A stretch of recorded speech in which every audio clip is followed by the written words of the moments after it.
Shalom, brothers and sisters. I'm going to start off by giving all praises to the Most High and His only begotten Son, Yahweh, for who the world calls God, and Yahweh Shai for who the world calls Christ. Okay? So, with respects to that, I want to say wake up 12 tribe of Israel, so-called Native Americans, so-called Negroes, and so-called Latinos. This truth is nothing but the truth. This is not a joke. This is not a game. The Bible has scriptures that backs up, where the 12 tribes would be today in modern times, and a whole lot of history about like what took place, what befall them, and back in the ancient days, and what's befalling them right now. Okay. I want to keep reiterating these scriptures in hopes that the elect will find it and it'll stick into their heads. It'll adhere to their minds. So Deuteronomy 28 verse 68 says, "And the Most High shall bring thee into Egypt again with ships." Now, when you go into that word Egypt, that's a word for captivity and bondage. We came out of Egypt, and he's saying that he would bring us into Egypt again. And people might be wondering why. Well, because we didn't follow the law, statutes, and commandments. Okay, we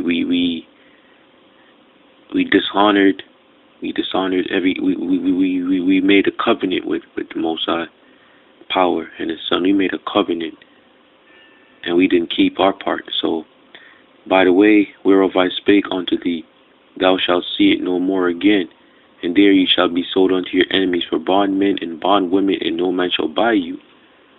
When you watch these movies and you saw our forefathers on the shelves like goods, man, with price tags around their necks being sold, that's what that's talking about.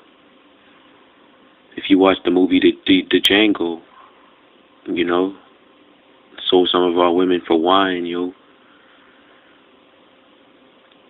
the scriptures say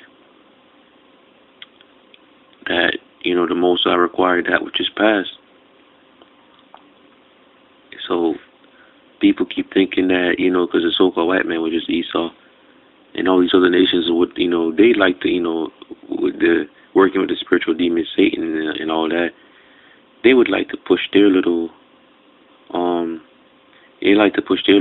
television programming, making people think that, oh, this world is going to go on forever, their kingdom is going to go on forever. Oh, it's okay, our people were slaves for all this time, but we'll get over it, But the Bible doesn't say, I will forgive Edom for her violence against Jacob. No, it says, for thy violence against Jacob, he shall be covered in shame.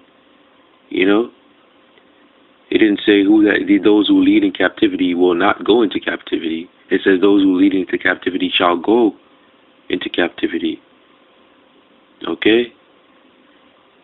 Because it seems like sometimes, just to, sometimes to really clarify to some brothers, not to really mock or say anyone is stupid, but sometimes you do have to kind of, be like that, because, these GMO foods and stuff that we eat, man, with aspartame and all type of other detrimental chemicals in them, they really have a disastrous effect on your brain, your heart, and other organs in your body. So sometimes when you see our brothers and sisters, with their low focus and their low attention span, and can barely concentrate, man, it's because of drugs, man.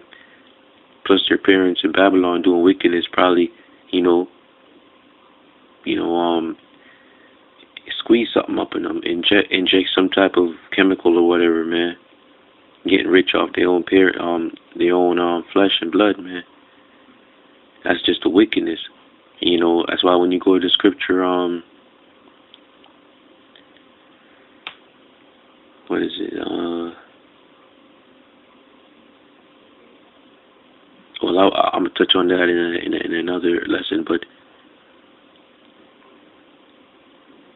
I want to precept that about the captivity, because people might say, well, they can't really put a timeline on it. But if you really go into history, you can timeline a good amount of this stuff in the Bible, if not everything. Everything does have a timeline in the Bible. So when you go to Baruch 3 verse 8, it says, "Behold, we are yet this day in our captivity, where thou hast scattered us for a reproach," and a reproach is like a disappointment, So, and a curse, and to be subject to payments according to all the iniquities of our fathers. Iniquities, man, the sins of our fathers. See, that's why when it goes back into that, it says that prepare slaughter for her children for the iniquities of their fathers, man. That's a so-called Esau, man, so-called white man. That's all the other nations. It says prepare slaughter for their children. They will be slaughtered, man. That's what the scriptures say. Thus says the Bible. Thus says the Bible, and thus says the Most High. For the iniquities of their fathers, we went into captivity. Now, some of us may not have sinned, but why? According to all the iniquities of our fathers. So we paid for what our fathers did. We paid. So what you think going to happen, like the scriptures say, man? Judgment shall start at the house of Israel. And if at the house of Israel, man, what then to the other nations, man? If the Most High would do such a thing to his chosen, what then to the nations that aren't his chosen? So that's something to think about, Which departed from the Most High power. They departed from him, man. They ain't wanted nothing to do with him. They worshiping other gods, doing their wickedness, passing their sons and daughters through the fire to Baal, worshiping Satan, man. All these demons, statues, idols, doing wickedness. So when you read these scriptures, man, when you listen to the audio version of a Bible, you hear that nice little tone of, in the beginning, the Most High created the heavens and the earth. And you kind of lose focus on the theme. The Most High's tone ain't no little effeminate tone. The Most High doesn't have an effeminate voice. This is serious stuff, man. How could you look at him, the Most High sending us our forefathers into captivity and going through hardcore bondage and everything as nice? Listen, man. The Most High doesn't have a respect of persons, okay? He judges by the law.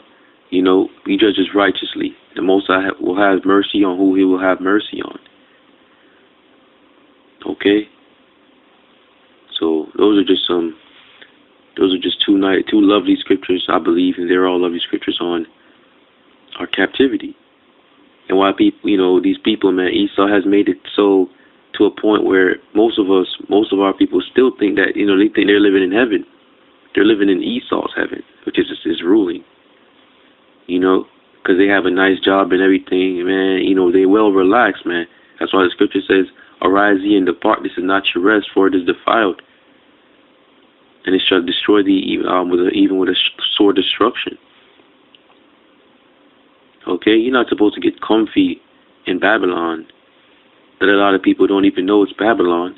You're not supposed to get comfy, because a lot of people haven't read the scriptures, man. The nukes. So, Salakia. I want to say respect to all the brothers out there. All praises to the Most High and His Son. Shalom.